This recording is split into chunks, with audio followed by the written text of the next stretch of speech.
Hello friends, Jharkhand JTET के लिए अति महत्वपूर्ण एनवायरमेंटल साइंस का हम लोग एमसीक्यू सीरीज स्टार्ट करने जा रहे हैं। जी हाँ, आपने ठीक सुना, एनवायरमेंटल साइंस का एमसीक्यू सीरीज। तो सबसे पहले हम लोग चलते हैं climate change and global warming का एमसीक्यू क्वेश्चन देखते हैं। जलवायु परिवर्तन का मुख्य कारण क्या है? तो आप लोगों को पता होगा कि जलवायु परिवर्तन और ग्लोबल वार्मिंग दोनों का मुख्य कारण एक ही है, वो है क्या? ग्रीन हाउस गैसों का अत्यधिक उत्सर्जन। तो ऑप्शन नंबर सी होगा। कहने का मतलब है ग्रीन हाउस गैस से ही ग्लोबल वार्मिंग होता है और उसी के वजह से होता है क्या? जलवायु परिवर्तन। तो ग्रीन हाउस गैसों का उत्सर्जन, ऑप्शन नंबर सी। अगला सवाल देखते हैं, ग्लोबल वार्मिंग का प्रमुख कारण क्या है? प्राकृतिक पारिस्थितिकी तंत्रों का नष्ट होना, बिल्कुल सही बात है। जीवाश्म ईंधन का अत्यधिक उपयोग, ये भी सही बात है। वनों का अंधाधुंध कटाई, ये तीनों का तीनों ऑप्शन सही है। तो हमारा ऑप्शन होगा डी नंबर, उपयुक्त सभी। ग्रीन हाउस गैसों के उदाहरण में कौन कौन सी गैस शामिल है? तो इसमें आपको पता होना चाहिए कौन सा होगा? Nitrous oxide, option number B, nitrous oxide. जलवायु परिवर्तन के कारण समुद्र स्तर में वृद्धि के क्या परिणाम हो सकते हैं? होता क्या है जलवायु परिवर्तन? ग्लोबल वार्मिंग के वजह से होता है। ग्लोबल वार्मिंग मतलब हीट ज्यादा होगा तो क्या होगा? बर्फ पिघलेगा। बर्फ पिघलेगा तो क्या होगा? समुद्र का लेवल बढ़ेगा। तो इसमें आंसर क्या होगा? बर्फ का पिघलना बिल्कुल सही है, समुद्र का बढ़ना बिल्कुल सही है, तटीय क्षेत्रों और द्वीप देशों में बाढ़ का खतरा, ये तीनों का तीनों ऑप्शन सही है। तो हमारा ऑप्शन क्या है? ऑप्शन नंबर डी, उपयुक्त सभी। ग्लोबल वार्मिंग के प्रभाव में कौन सा शामिल है? उच्च तापमान और गर्मी के लहरें। उच्च तापमान ग्लोबल वार्मिंग, सही बात है। समुद्र स्तर में वृद्धि, बर्फ पिघलेगा तो समुद्र के स्तर में वृद्धि होगा। अधिक तूफान और चक्रवात, तो इसका आंसर होगा उपयुक्त सभी, option number D. Global warming और जलवायु परिवर्तन को नियंत्रित करने के लिए कौन सा उपाय अपनाया जा सकता है? तो ग्लोबल वार्मिंग का अभी आप लोगों को बताए, और जलवायु परिवर्तन का एक ही कारण है ग्रीन हाउस गैसों का उत्सर्जन। तो अगर ग्रीन हाउस गैसों का उत्सर्जन को कम कर दिया जाएगा तो वही सबसे अच्छा उपाय है। तो कौन सा होगा? Option number B, green house गैसों का उत्सर्जन को कम करना, प्रदूषण नियंत्रण और ग्रीन हाउस गैसों का उत्सर्जन को कम करना। बाकी जितने ऑप्शन हैं, जीवाश्म ईंधन का अत्यधिक उपयोग, इससे क्या हो? ग्लोबल वार्मिंग बढ़ेगा। अधिक से अधिक प्रदूषण फैलाना, ग्लोबल वार्मिंग बढ़ेगा। वनस्पति या वृक्षों की अंधाधुंध कटाई, तो आप लोग देख सकते हैं ऑप्शन नंबर बी ही सही आंसर होगा। बाकी सब ग्लोबल वार्मिंग बढ़ाने के ही उपाय हैं या ऑप्शन है।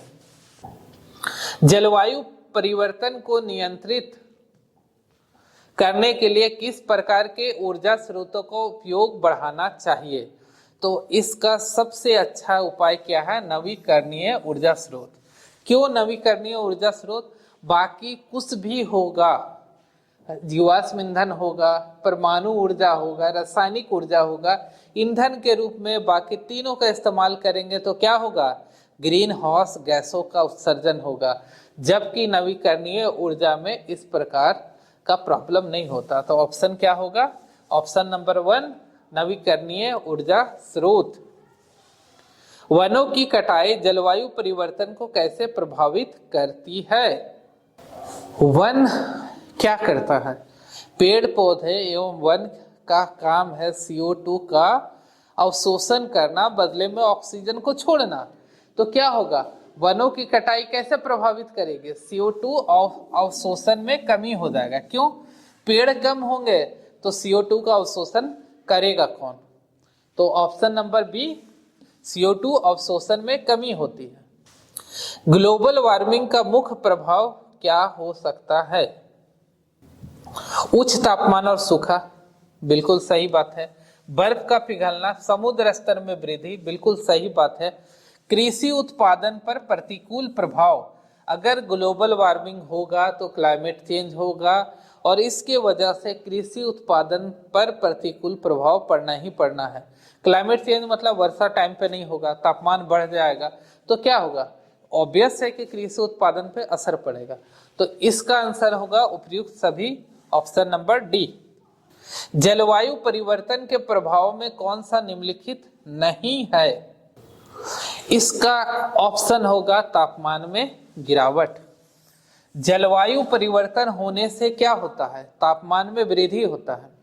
ग्लोबल वार्मिंग से क्या होता है? तापमान में वृद्धि होता है, तो तापमान में गिरावट होगा। ये तो ठीक उल्टा है, तो कौन सा नहीं होना चाहिए? ऑप्शन नंबर सी, तापमान में गिरावट। जलवायु परिवर्तन का सबसे बड़ा कारण क्या है? तो जलवायु परिवर्तन का मुख्यतः दो कारण होता है, एक होता है प्राकृतिक, दूसरा होता है मानव गतिविधियां। प्राकृतिक मतलब जैसे ज्वालामुखी विस्फोट, ठीक है, लेकिन जो मेन कारण होता है वो होता है मानव गतिविधियां। तो ऑप्शन नंबर सी होगा, मानव गतिविधियां। प्राकृतिक कारण भी होता है लेकिन उतना इंपॉर्टेंट नहीं है जितना है मानव गतिविधियां। तो सबसे बड़ा कारण पूछ रहा है तो होगा ऑप्शन नंबर सी, मानव गतिविधियां। कौन सा कारक ग्लोबल वार्मिंग में योगदान देता है?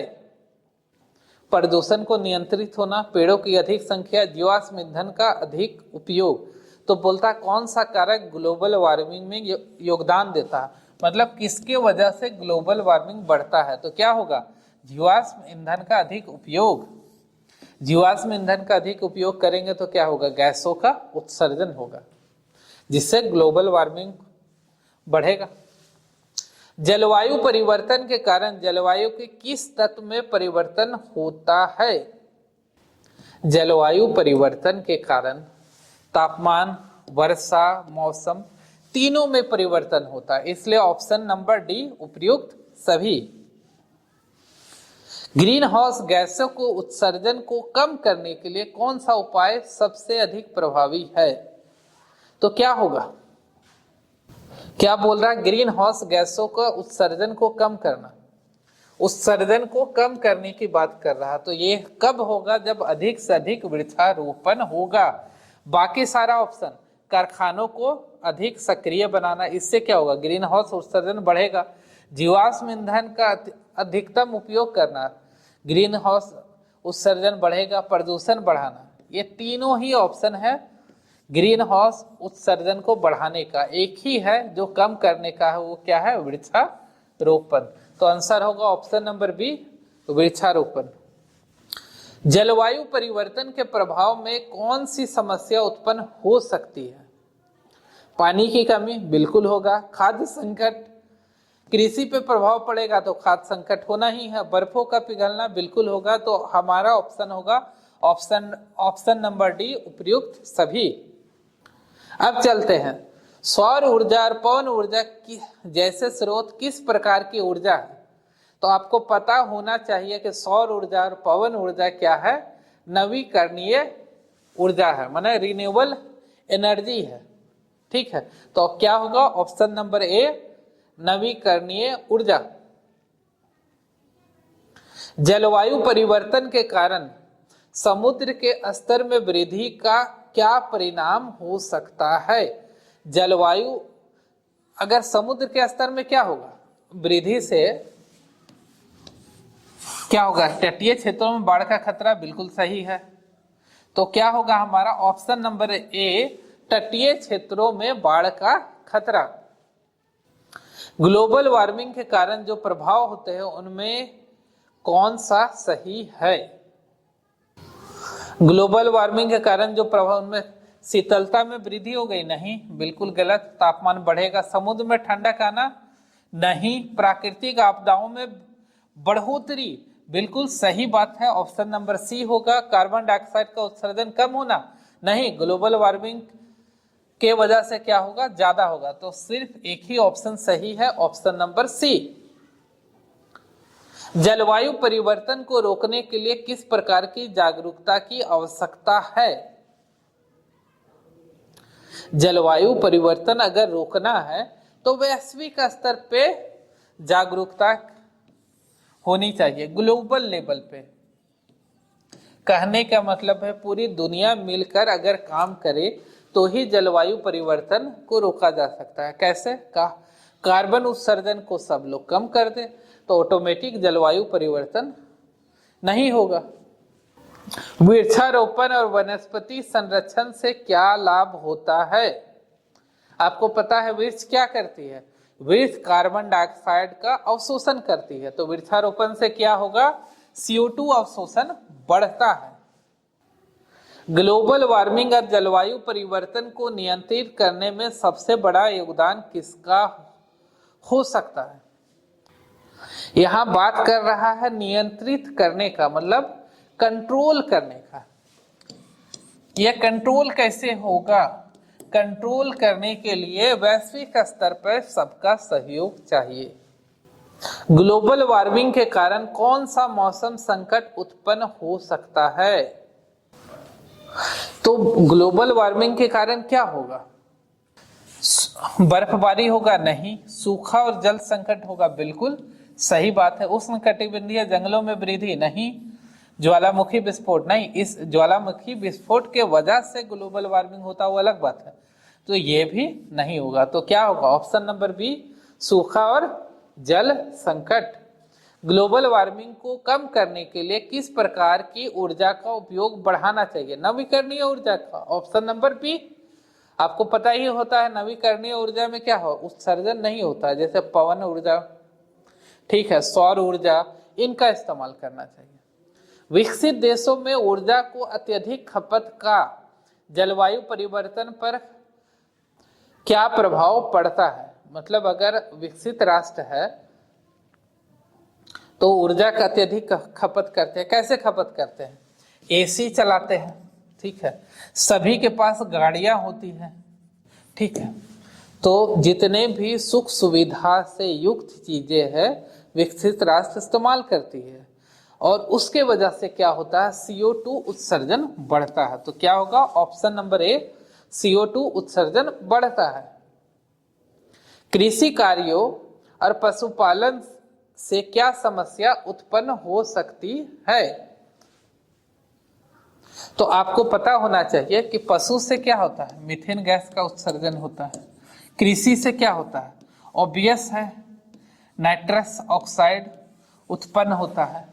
क्यों? क्योंकि फर्टिलाइजर का यूज करते हैं। फर्टिलाइजर मतलब अमोनिया, जिसको हम लोग क्या बोलते हैं? यूरिया, और इसके वजह से नाइट्रस ऑक्साइड होता है। पशुओं से जो जुगाली करती है पशु, उससे मीथेन गैस होता है। तो क्या होगा? जलवायु परिवर्तन के लिए ग्रीन हाउस गैसों का उत्सर्जन होगा। Option number B. इसी के साथ हम लोग इस चैप्टर का MCQ समाप्त करते हैं। इसी तरह के रेगुलर MCQ के लिए हमसे जुड़े रहिए, और JTET की अच्छी तैयारी करने में आपकी स्टडी हमेशा सहयोगी साबित होगा।